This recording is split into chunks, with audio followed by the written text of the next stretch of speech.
শুনি মুকুল হাসে, ওই তাহার মতো তুমি আমার কথা শুনে হাসো না তো।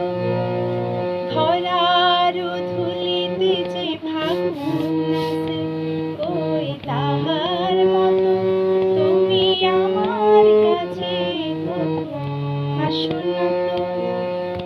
আকাশ পারে ওই অনেক দূরে